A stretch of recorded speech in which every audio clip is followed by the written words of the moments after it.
മാർക്കണ്ഡേയശ്ചിരായുസ്സ ഖലു പുനരപി ത്വത്പരഃ പുഷ്പഭദ്രാതീരേ നിന്യേ തപസ്യന്നതുലസുഖരതി ഷട്ടു മന്വന്തരാണി.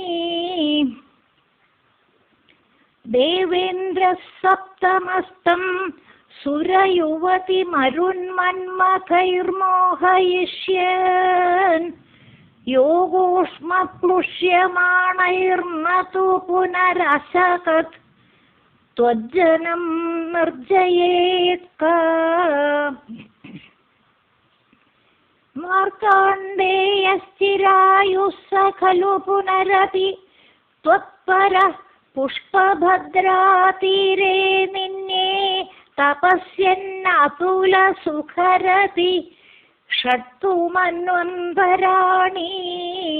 ദേവേന്ദ്ര സപ്തമസ്തം സുരയുവതി മരുന്മന്മഥൈർമോഹയിഷ്യൻ യോഗോഷ്മപ്ലുഷ്യമാണൈർനതു പുനരശകത് ത്വജ്ജനം നിർജയേത്ക.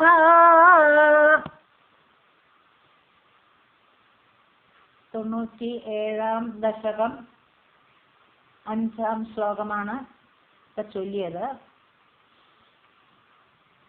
97-ാം ദശകം 2-ാം ശ്ലോകത്തിൽ പറഞ്ഞ കാര്യം, ഗുരുവായൂരപ്പ അങ്ങയിൽ തന്നെ മനസ്സ് വെച്ച് സഞ്ചരിച്ച്, അങ്ങയിൽ തന്നെ മനസ്സ് വെച്ച് സഞ്ചരിച്ച് ഗുരുവായൂരപ്പ ഞാൻ ചെയ്യുന്ന എല്ലാ പ്രവൃത്തികളും അങ്ങയ്ക്കായി ചെയ്ത് അങ്ങയുടെ ഭക്തന്മാർ സേവിക്കുന്ന പുണ്യസ്ഥലങ്ങളൊക്കെ സന്ദർശിച്ച് കള്ളനിലും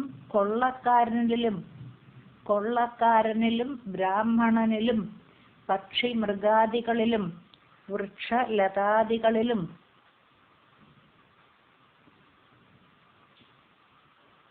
പിന്നെ പ്രപഞ്ചത്തിൽ കാണുന്ന എല്ലാറ്റിലും സമഭാവനയോട് കൂടിയവനായി, അതായത് എല്ലാറ്റിനെയും ഒരേപോലെ കാണുന്നവനായി, മാനം അവമാനം സ്പർദ്ധ അസൂയ മുതലായ ദോഷങ്ങൾ ഉപേക്ഷിച്ച് ഗുരുവായൂരപ്പ എല്ലായ്പ്പോഴും എല്ലാ ജീവികളിലും അങ്ങയെ പൂജിക്കുമാറാകണമേ.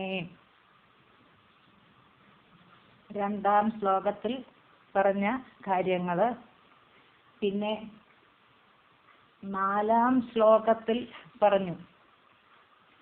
ഭക്തിയോഗം ഉറയ്ക്കണമെങ്കിൽ ആയുസ്സും ആരോഗ്യവും അത്യാവശ്യമാണ്. ആരോഗ്യവും ആയുസ്സും ഭക്തിയോഗം ഉറയ്ക്കണമെങ്കിൽ വളരെ പ്രധാനപ്പെട്ടതാണ്. ആരോഗ്യമില്ലെങ്കിൽ മനസ്സിന് ഏകാഗ്രത കിട്ടില്ല, ഈശ്വര ഭജനത്തിനുള്ള ഏകാഗ്രത കിട്ടില്ല ആരോഗ്യമില്ലെങ്കിൽ. ആയുസ് കുറഞ്ഞാൽ മനുഷ്യജന്മത്തിന്റെ ലക്ഷ്യമായ ഈശ്വര സാക്ഷാത്കാരം നേടാൻ നമുക്ക് സമയം കിട്ടില്ല. ധാരാളം ആയുസ്സുണ്ടെങ്കിൽ മാത്രമേ നമുക്ക് ധ്യാനത്തിലൂടെ ഏകാഗ്രതയിലൂടെയൊക്കെ ഈശ്വര സാക്ഷാത്കാരം സാധിക്കുകയുള്ളൂ. അപ്പൊ അതുകൊണ്ട് ആയുസ്സും ആരോഗ്യവും വളരെ പ്രധാനപ്പെട്ട കാര്യമാണ്. 4-ാം ശ്ലോകത്തിൽ അത് പറഞ്ഞു. ആയുസ്സും ആരോഗ്യവും ഭക്തിയോഗം ഉറയ്ക്കുന്നതിന് ആവശ്യമാണ്. പിന്നെ പറഞ്ഞു, ഭാഗ്യം കൊണ്ട് അതിനു വേണ്ടിയും, അതായത് ആയുസ്സിനും ആരോഗ്യത്തിനുമൊക്കെ വേണ്ടിയും ഗുരുവായൂരപ്പ തവ ചരണം സേവ്യം എന്ന് പറഞ്ഞു. അങ്ങയുടെ പാദങ്ങളെ തന്നെ സേവിക്കേണ്ടതാണ്. അപ്പോ രോഗി ഇച്ഛിച്ചതും വൈദ്യൻ കൽപ്പിച്ചതും പാല് എന്ന പോലെയാണ്. ഭക്തിയോഗം ഉറക്കണമെങ്കിലും ഭക്തിയോഗത്തിന് ആവശ്യമായ ആയുസ് ആരോഗ്യം ഒക്കെ ഉണ്ടാകണമെങ്കിലും ഗുരുവായൂരപ്പ തവ ചരണം സേവ്യം, അങ്ങയുടെ പാദങ്ങളെ തന്നെ സേവിക്കേണ്ടതാണ് എന്ന് 4-ാം ശ്ലോകത്തിൽ പറഞ്ഞു. പിന്നെ പണ്ട് മാർക്കണ്ഡേയ മഹർഷി തനിക്ക് 12 വയസ്സുവരെ മാത്രമേ ആയുസ്സുള്ളൂ എന്ന് ഒരു ജ്യോത്സ്യൻ പറഞ്ഞതറിഞ്ഞ് ഒരു കൊല്ലക്കാലം ഗുരുവായൂരപ്പ അങ്ങയെ വളരെ ഏകാഗ്രതയോടുകൂടി സേവിച്ചു. അങ്ങനെ ജ്യോത്സ്യൻ പ്രവചിച്ച മാർക്കണ്ഡേയ മുനിയുടെ മരണം ഗുരുവായൂരപ്പ അങ്ങയുടെ ഭടന്മാരാൽ ഓടിക്കപ്പെട്ടു. അതായത് അങ്ങയുടെ ഭടന്മാർ മാർക്കണ്ഡേയന് സംഭവിക്കാനിരുന്ന മരണത്തെ ഓടിച്ചു വിട്ടു. അതായത് മാർക്കണ്ഡേയൻ ചിരഞ്ജീവിയായി. ഇനി 5-ാമത്തെ ശ്ലോകം വിസ്തരിക്കുമ്പോൾ ത്വത്പര ചിരായു സഖലു മാർക്കണ്ഡേയാത്തു. 5-ാം ശ്ലോകത്തിൽ പറയുന്നു ത്വത്പര ചിരായു സഖലു മാർക്കണ്ഡേയാത്തു. ഗുരുവായൂരപ്പ അങ്ങയിൽ തൽപരനും ചിരഞ്ജീവിയും ആയ ത്വത്പര ചിരായു എന്നൊക്കെ പറയുമ്പോൾ അങ്ങയിൽ തൽപരനും ചിരഞ്ജീവിയുമായ മാർക്കണ്ഡേയനാകട്ടെ. മാർക്കണ്ഡേയത്തു സഖലു മാർക്കണ്ഡേയത്തു എന്ന് പറയുമ്പോൾ ആ മാർക്കണ്ഡേയനാകട്ടെ. അപ്പോൾ ത്വത്പര ചിരായു സഖലു മാർക്കണ്ഡേയത്തു എന്ന് പറയുമ്പോൾ അങ്ങയിൽ തൽപരനും ഗുരുവായൂരപ്പ അങ്ങയിൽ തൽപരനും ചിരഞ്ജീവിയുമായ ആ മാർക്കണ്ഡേയനാകട്ടെ. പുനഃ അതുല സുഖരതി, വീണ്ടും ബ്രഹ്മധ്യാനാനന്ദത്തിൽ മുഴുകി. പുനഃ അതുല സുഖരതി എന്ന് പറയുമ്പോൾ വീണ്ടും ബ്രഹ്മധ്യാന ആനന്ദത്തിൽ മുഴുകി. അതായത് എല്ലായ്പ്പോഴും ബ്രഹ്മാനന്ദത്തെ അനുഭവിച്ചുകൊണ്ട്. അപ്പോ പുനഃ അതുല സുഖരതി, വീണ്ടും ബ്രഹ്മധ്യാന ആനന്ദത്തിൽ മുഴുകി. അതായത് എല്ലായ്പ്പോഴും ബ്രഹ്മാനന്ദത്തെ അനുഭവിച്ചുകൊണ്ട്. പുഷ്പഭദ്രാതീരേ തപസ്യൻ ഷഡ് മന്വന്തരാണി നിന്നെ. പുഷ്പഭദ്രാതീരേ തപസ്യൻ ഷഡ് മന്വന്തരാണി നിന്നെ. പുഷ്പഭദ്ര നദീ തീരത്തിൽ തപസ് ചെയ്തുകൊണ്ട് 6 മന്വന്തരങ്ങൾ കഴിച്ചുകൂട്ടി. പുഷ്പഭദ്രാ തീരെ തപസ്യൻ ഷഡ് മന്വന്തരാണി നിന്നെ. പുഷ്പഭദ്ര നദീ തീരത്തിൽ തപസ് ചെയ്തുകൊണ്ട് 6 മന്വന്തരങ്ങൾ കഴിച്ചുകൂട്ടി. സപ്തമ ദേവേന്ദ്ര, 7-ാമത്തവനായ ദേവേന്ദ്രൻ. സപ്തമ ദേവേന്ദ്ര എന്ന് പറയുമ്പോൾ 7-ാമത്തവനായ ദേവേന്ദ്രൻ. തം സുരയുവതി മരുന്മന്മഥൈഹി മോഹയിഷ്യൻ, വളരെ ഏകാഗ്രമായിട്ട് തപസ് ചെയ്യുന്ന മാർക്കണ്ഡേയന്റെ ഏകാഗ്രത നശിപ്പിക്കാൻ ശ്രമിക്കുന്നു ദേവേന്ദ്രൻ എന്നാണ് പറയുന്നത്. അതാണ് തം സുരയുവതി മരുന്മന്മഥൈഹി മോഹയിഷ്യൻ എന്ന് പറയുമ്പോൾ ദേവസ്ത്രീകള് മന്ദമാരുതൻ കാമദേവൻ എന്നിവരാൽ മോഹിപ്പിക്കുന്നതിന് ശ്രമിച്ചിട്ട്. തം സുരയുവതി മരുന്മന്മഥൈഹി മോഹയിഷ്യൻ എന്ന് പറയുമ്പോൾ അദ്ദേഹത്തെ ദേവസ്ത്രീകൾ മന്ദമാരുതൻ കാമദേവൻ എന്നിവരാൽ മോഹിപ്പിക്കുന്നതിന് ശ്രമിച്ചിട്ട്. യോഗോഷ്മ പ്ലുഷ്യമാണൈഹി ന പുന അശകത്തു. യോഗോഷ്മ പ്ലുഷ്യമാണൈഹി ന പുന അശകത്തു എന്ന് പറയുമ്പോൾ യോഗമാകുന്ന അഗ്നിയുടെ തേജസ് കൊണ്ട് നിർവീര്യന്മാരാക്കപ്പെട്ട അവരാൽ അതിന് സാധിച്ചില്ല എന്നാണ്. എന്നാ പുന അശകത്തു എന്ന് പറയുമ്പോൾ അതിന് സാധിച്ചില്ല. അപ്പോ യോഗോഷ്മ പ്ലുഷ്യമാണൈഹി എന്നാ പുന അശകത്തു എന്ന് പറയുമ്പോൾ യോഗമാകുന്ന അഗ്നിയുടെ തേജസ് കൊണ്ട് നിർവീര്യന്മാരാക്കപ്പെട്ട അവരാൽ എന്നാ പുന അശകത്തു അതിന് സാധിച്ചില്ല. മാർക്കണ്ഡേയ മുനിയുടെ തപസ്സിളക്കാൻ ഈ ദേവസ്ത്രീകൾക്കോ അല്ലെങ്കിൽ മന്ദമാരുതനോ കാമദേവനോ കഴിഞ്ഞില്ല എന്നാണ് പറഞ്ഞത്. അതാണ് പറഞ്ഞ യോഗോഷ്മ പ്ലുഷ്യമാണൈഹി ന പുന അശകത്തു.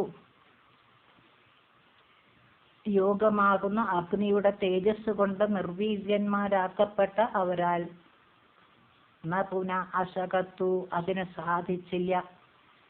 പിന്നെ പറയണു ത്വജ്ജനം കഹ് നിർജയേത്.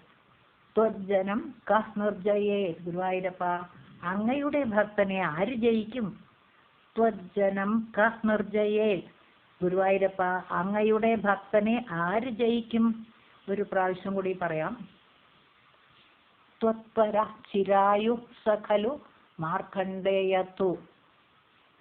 ഗുരുവായൂരപ്പ, അങ്ങയിൽ തൽപരനും ചിരഞ്ജീവിയുമായ മാർക്കണ്ഡേയനാകട്ടെ പുന അതുല സുഖരതി വീണ്ടും ബ്രഹ്മധ്യാനാനന്ദത്തിൽ മുഴുകി, അതായത് എല്ലായ്പ്പോഴും ബ്രഹ്മാനന്ദത്തെ അനുഭവിച്ചുകൊണ്ട് പുഷ്പഭദ്രാതീരെ തപസ്യൻ ഷട്ട് മന്വന്തരാണി നിന്യേ.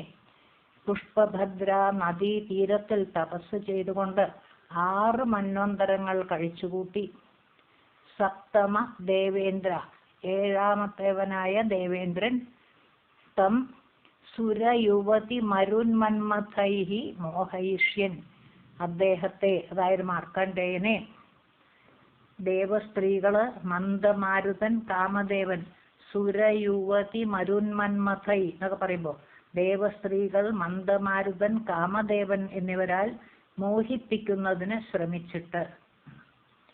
അപ്പോൾ 7ാമത്തവനായ ദേവേന്ദ്രൻ തം അതായത് മാർക്കണ്ഡേയനെ സുരയുവതി മരുന്മന്മഥൈഹി മോഹയിഷ്യൻ, ദേവസ്ത്രീകൾ മന്ദമാരുതൻ കാമദേവൻ എന്നിവരാൽ മോഹിപ്പിക്കുന്നതിന് ശ്രമിച്ചിട്ട്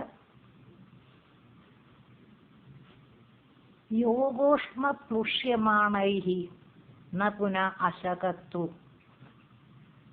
മാർക്കണ്ഡേയന്റെ തപശക്തിയൊക്കെ അപാരാണ്. അപ്പോ അദ്ദേഹത്തെ ജയിക്കാൻ ഇവർക്ക് കഴിയില്ല. അതാണ് പറഞ്ഞ യോഗോഷ്മ പ്ലുഷ്യമാണൈഹി ന പുന അശകത്തു എന്ന് പറയുമ്പോൾ യോഗമാകുന്ന അഗ്നിയുടെ തേജസ് കൊണ്ട് നിർവീര്യന്മാരാക്കപ്പെട്ട അവരാൽ അതിന് സാധിച്ചില്ല. യോഗോഷ്മ പ്ലുഷ്യമാണൈഹി ന പുന അശകത്തു എന്ന് പറയുമ്പോൾ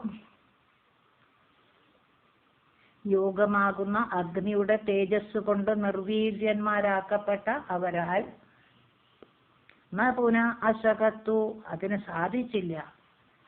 ഗുരുവായൂരപ്പ, ത്വജ്ജനം കഹ് നിർജയേത്. ഗുരുവായൂരപ്പ, അങ്ങയുടെ ഭക്തനെ ആര് ജയിക്കും? ത്വജ്ജനം കഹ് നിർജയേത്. അങ്ങയുടെ ഭക്തനെ ആർ ജയിക്കും? ശ്ലോകത്തിൽ പറഞ്ഞു 6 മന്വന്തരങ്ങൾ. 6ാമത്തെ മനുവായ ചാക്ഷുഷ മനുവിന്റെ കാലാവസാനത്തിലുണ്ടായ അവാന്തര പ്രളയത്തിൽ എന്നൊക്കെ 32ാം ദശകത്തിൽ പറഞ്ഞത് ഇവിടെ ഒന്ന് സ്മരിക്കുന്നത് നന്നായിരിക്കും. പിന്നെ അതേ ദശകത്തിൽ തന്നെ പറഞ്ഞു വൈവസ്വതാഖ്യം മനുമാദധാന ക്രോധാധയഗ്രീവമഭിദ്രുതോഭൂത് എന്നൊക്കെ. 32ാം ദശകത്തിൽ തന്നെ പറഞ്ഞ ഈ കാര്യവും ഇവിടെ സ്മരിക്കുന്നത് നന്നായിരിക്കും. അപ്പോ 6 മന്വന്തരങ്ങൾ എന്ന് ശ്ലോകത്തിൽ പറഞ്ഞു.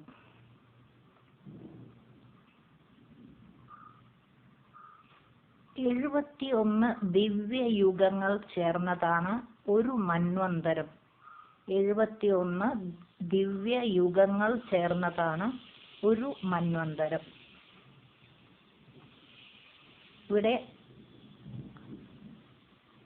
6 മന്വന്തരങ്ങൾ എന്ന് പറഞ്ഞത് സ്വായംഭുവം, സ്വാരോചിഷം, ഔത്തമം, താമസം, രൈവതം, ചാക്ഷുഷം.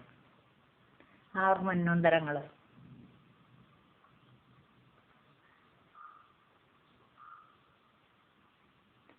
അപ്പോൾ സ്വായംഭുവം, സ്വാരോചിഷം, ഔത്തമം, താമസം, രൈവതം, ചാക്ഷുഷം. 6 മന്വന്തരങ്ങൾ. പിന്നെ വൈവസ്വതാഖ്യമനുമാദധാന എന്നൊക്കെ വൈവസ്വതാഖ്യമനുമാദധാന എന്നാണ് 32-ാം ദശകത്തിൽ പറഞ്ഞതാണ് വൈവസ്വതാഖ്യമനുമാദധാന. അപ്പോൾ 7ാമത്തെ മന്വന്തരം വൈവസ്വതം. അപ്പോൾ 7 മന്വന്തരങ്ങൾ. സ്വായംഭുവം, സ്വാരോചിഷം, ഔത്തമം, താമസം, രൈവതം, ചാക്ഷുഷം.